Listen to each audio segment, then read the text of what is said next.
हरिओम. आजच्या व्हिडिओचा विषय आहे की आजकाल हार्ट अटॅकचं प्रमाण आपण सगळीकडे बघतोय किंवा अगदी कोरोनरी आर्टरीज ज्या आहेत म्हणजे आपल्या हार्टलाच रक्त पुरवणाऱ्या ज्या काही कोरोनरी आर्टरीज आहेत त्याच्यामध्ये 90% 95% एवढं ब्लॉकेज होतं आणि नंतर मग बायपास वगैरे करायला सांगितलं जातं. कारण नाही तर एंजिओप्लास्टी करायला सांगितली जाते किंवा कधी कधी कोणाच्या लक्षातच येत नाही ब्लॉकेज झालेलं, अटॅकच येतो एकदम. तर असं प्रमाण आजकाल खूप वाढलेलं आहे. तर त्यासाठी आपण काय करू शकतो जे की नियमित आपण केल्याने आपल्याला अटॅकचा धोका अगदी कमी होणार आहे. तर ते आज आपण आपल्या व्हिडिओत बघणार आहोत. नमस्कार, मी स्वर्णा कौलगुड, निसर्गोपचार तज्ज्ञ, योग पंडित आणि योग प्राध्यापक आहे. बघा, आपल्याला हार्ट अटॅक येऊ नये म्हणून आपण काय करू शकतो ते आज आपण बघणार आहोत. आपण बघतोय की आपण प्राणायाम तर रोज करतो, म्हणजे बऱ्याच ठिकाणी आपण यूट्यूबवर बघतो किंवा कोणत्या ना कोणत्या क्लासला जातो आणि तिथे आपण प्राणायाम करत असतो. मग त्या प्राणायामामध्ये दोन्ही नाकपुड्यांनी श्वास घ्या, दोन्ही नाकपुड्यांनी सोडा, डावीनी घ्या, उजवीनी सोडा, उजवीनी घ्या, डावीनी सोडा, हे सगळे प्रकार आपण करत असतो. पण खरा प्राणायाम कसा करायचा की जेणेकरून आपल्याला ब्लॉकेज आलेले राहणार नाहीत आणि हार्ट अटॅकचा धोका होणार नाही, ह्यासाठी कसा प्राणायाम करायचा तो आज आपण बघणार आहोत. बघा कसा करायचा आहे की घेतलेला जो श्वास आहे तो नाकपुड्या बंद करून थांबवून ठेवायचा. नंतर नाकपुड्या उघड्या करून संथ सावकाशपणे जेवढा जास्त सोडता येईल तेवढा जास्त श्वास सोडायचा आहे. पूर्ण सोडून झाला की पुन्हा नाकपुड्या बंद करून थांबायचंय. म्हणजे काय, घेतलेला श्वास थांबवायचा आहे, सोडलेला पूर्ण श्वास थांबवा नाकपुड्या बंद करून. ह्यानी काय फायदे होतात आता हे आपण बघितलं. एक आवर्तन, अशी अनेक आवर्तनं करायची, म्हणजे 10 मिनिटं पूर्ण तुम्हाला हा प्राणायाम करत राहायचा आहे. 5 ते 10 मिनिटं रोज स्वतःला प्राणायामासाठी द्या आणि असा प्राणायाम करा. आता ह्याचे फायदे काय आहेत बघा. श्वास घेतला दोन्ही नाकपुड्यांनी आणि आपण नाकपुड्या बंद केल्या, म्हणजे काय की आतमध्ये घेतलेला श्वास आपण बांधून ठेवला. ह्यानी काय होतं बघा, पॉझिटिव्ह प्रेशर येतं आपल्या लंग्सच्या तिथे, आपल्या छातीच्या तिथे, हार्ट आहे, फुफ्फुस आहेत, ह्या सगळ्या भागामध्ये पॉझिटिव्ह प्रेशर येतं, धनदाब. आता हा धनदाब काय करतो बघा, हा धनदाब आपलं जे काही रक्ताभिसरण चालू आहे ते रक्त पुढं ढकलण्यासाठी मदत करतो. धनदाब आपलं रक्त पुढे ढकलण्यासाठी मदत करतो. त्यामुळे श्वास घेतला की थोड्या वेळ बांधून ठेवणं फार गरजेचं आहे. याला म्हणतात अभ्यंतर कुंभक. आता बघा, आता नाकपुडीवरचा हात काढला आणि हळूहळू हळूहळू हळूहळू श्वास सोडला. पूर्ण सोडून झाला, आतमध्ये काहीही हवा उरली नाही, पूर्ण सोडून झाला की पुन्हा नाकपुड्या बंद करायच्या आणि थांबून राहायचं 4 अंक मोजत. 4 अंक मोजल्यानंतर पुन्हा हात काढायचा आणि नॉर्मल जसं संथ श्वसन करतो तसं चालू ठेवायचं. आता श्वास पूर्ण सोडल्यानंतर जेव्हा आपण नाकपुड्या बंद करतो ह्याला म्हणतात बाह्य कुंभक. आता बाह्य कुंभकामध्ये काय होतं, निगेटिव्ह प्रेशर येतं. निगेटिव्ह म्हणजे काय, ऋणदाब, निगेटिव्ह प्रेशर. आता हे निगेटिव्ह प्रेशर काय करतं, फुफ्फुस आणि हृदय ह्या सगळ्या भागामध्ये निगेटिव्ह प्रेशर येतं. निगेटिव्ह प्रेशर रक्त खेचून घेण्याचं काम करतं. बघा, मी मागेही एका व्हिडिओत तुम्हाला सांगितलं होतं, जसं आपल्या बेसिनमध्ये जर काही कचरा अडकला तर तुम्ही तो हापसायचा पंप वापरता की नाही, तो काय करतो, तो पूर्ण असा बसतो आणि व्हॅक्यूम क्रिएट करतो, ऋण दाब निर्माण करतो आणि त्यामुळे जो काही कचरा आहे तो खेचला जातो आणि जेव्हा आपण पंप काढतो त्यावेळेला संपूर्ण कचरा निघून जातो. तसंच आपल्या या ठिकाणी ऋणदाब निर्माण होतो जेव्हा आपण श्वास सोडल्यानंतरचा कुंभक करतो आणि हा ऋणदाब निगेटिव्ह प्रेशर खूप महत्वाचं आहे. हे काय करतं की रक्त खेचलं जातं आणि त्यामुळे कुठेही थोडंफार ब्लॉकेज जमा व्हायला सुरुवात झाली असेल, अगदी 10%, 15%, 20%, तरी ते राहत नाही. ते त्या वेळेला खेचलं जातं आणि पॉझिटिव्ह प्रेशरमध्ये पुढे ढकललं जातं. आपण हा प्राणायाम करत राहतो 5-10 मिनिटं. म्हणजे घेतलेला श्वास बांधतो, सोडलेला श्वास बांधतो. यामुळे काय होतं, एकदा पॉझिटिव्ह प्रेशर, एकदा निगेटिव्ह प्रेशर असं येत राहतं आणि त्यामुळे रक्त खेचलं जाणं, रक्त पुढे ढकललं जाणं, रक्त खेचलं जाणं, रक्त पुढे ढकललं जाणं, ह्या दोन्ही क्रिया होत राहतात आणि त्यामुळे तुम्हाला कुठेही ब्लॉकेज राहत नाही आणि दम लागण्याचं प्रमाण कमी होतं.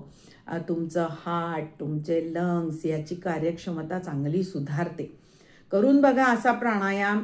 ह्याला चौकोनी प्राणायाम असं म्हणतात. अजून एक ह्याच्यात महत्वाचं काय आहे बघा, की श्वास घेतला आणि बांधला, बरोबर. 4 अंक मोजत मोजत श्वास घेतला, 4 अंक मोजत मोजत बांधून ठेवला आणि मग सोडताना मात्र 4 अंक नाही मोजायचे, जास्त मोजायचे. सोडण्याची क्रिया ही जास्त वेळ झाली पाहिजे. जेवढ्या वेळ तुम्ही श्वास घेण्याची क्रिया केली आहे, जेवढ्या वेळ तुम्ही बांधून ठेवण्याची क्रिया केली आहे, त्याच्या दुप्पट तुमची सोडण्याची क्रिया झाली पाहिजे. म्हणजे 1, 2, 3, 4 म्हणेपर्यंत श्वास घ्यायचा. त्याच्यानंतर दोन्ही नाकपुड्या बंद करून मनातल्या मनात 1, 2, 3, 4 म्हणेपर्यंत बांधून ठेवायचा. त्याच्यानंतर हात काढायचा आणि दोन्ही नाकपुड्यांनी 1, 2, 3, 4, 5, 6, 7, 8 एवढे म्हणेपर्यंत हळूहळू हळूहळू हळू श्वास सोडला गेला पाहिजे. भस्कन सोडायचा नाही, हळूहळू हळू आणि जास्तीत जास्त सोडायचा. आता ह्यामुळे काय होतं बघा, यामुळे शरीरातली जी अशुद्धता आहे ती चांगल्या प्रकारे बाहेर काढून टाकली जाते. म्हणजे ही कुठली अशुद्धता आहे बघा, बाहेरच्या वातावरणातलं जे प्रदूषण आपल्या नाकावाटे, श्वासनलिकेवाटे, फुफ्फुसांवर जमा होतं ती अशुद्धता. आणि त्याच्यानंतर संपूर्ण शरीरामध्ये ज्या पेशी आहेत, पूर्ण शरीर आपलं पेशीमय आहे, ह्या पेशी कार्य करतात. ह्या पेशी जेव्हा कार्य करतात, ते कार्य करताना जे काही त्याच्यातून अशुद्ध पदार्थ निर्माण होतात ते ह्या पेशी रक्तामध्ये टाकतात आणि रक्त जे आहे ते पूर्ण फुफ्फुसाकडे येतं आणि मग नंतर हार्टकडे जातं. आता फुफ्फुसाकडे आल्यानंतर हे रक्त काय करतं, सुरुवातीला जे काही शरीरभरातलं सगळं अशुद्धता, टॉक्झिन्स आणले ते फुफ्फुसामध्ये टाकून देतं आणि तिथला ऑक्सिजन, प्राणशक्ती जी आहे ती खेचून घेतं आणि मग हे रक्त हृदयाकडे जातं. मग ही जी संपूर्ण शरीरातली आणलेली जो काही कचरा आहे फुफ्फुसांमध्ये तो कधी बाहेर जाणार? जे काही तुम्ही नॉर्मल श्वसन करता, घेणे सोडणे, घेणे सोडणे, हे 1 मिनिटाला तुम्हाला 16 श्वास लागतात. पण जेव्हा तुम्ही प्राणायाम करता त्यावेळेला बघा, 4 सेकंद श्वास घेता, 4 सेकंद बांधून ठेवता, 8 सेकंद सोडता, पुन्हा 4 सेकंद बांधून ठेवता. म्हणजे एक घेतलेला श्वास तुमचा किती सेकंदाचा झाला? 4 आणि 4 8, 8 आणि 8 16, 16 आणि 4 20. एकच श्वास तुमचा 20 सेकंदाचा झाला. अशा प्रकारच्या प्राणायामाची सवय तुम्ही तुमच्या फुफ्फुसांच्या स्नायूंना, हृदयाच्या स्नायूंना, बरगड्यांना जेव्हा अशी सवय लावता त्यावेळेला तुमचं श्वसन असं होत राहतं आणि ते चांगलं शास्त्रशुद्ध आहे. एक श्वास तुम्हाला 20 सेकंदाचा जर लागू शकतो तर 1 मिनिटाला तुम्हाला 3 श्वास लागतात. बाकीचे श्वास तुमचे वाचले, तेवढं तुम्हाला आयुष्य जास्त मिळालं. हेच तुम्ही नॉर्मल जेव्हा कामं करता त्यावेळेला तुम्हाला 1 मिनिटाला 16 ते 18 श्वास लागत असतात.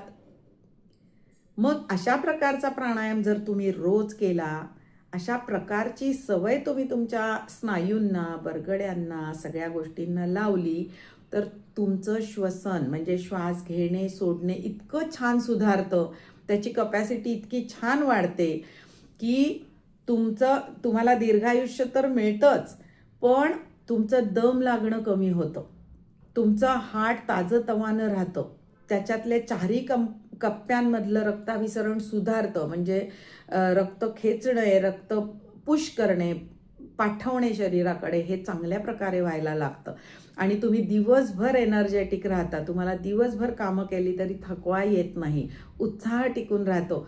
तुमच्या सगळ्या सांध्यांकडे शुद्ध रक्ताचा पुरवठा चांगला होतो, त्यामुळे सांध्यांची कार्यक्षमता सुधारते, फुफ्फुसाची, हार्टची, सगळ्या मोठ्या ऑर्गन्सची कार्यक्षमता चांगली सुधारते. करून बघा हा प्राणायाम, इतका फायदेशीर आहे.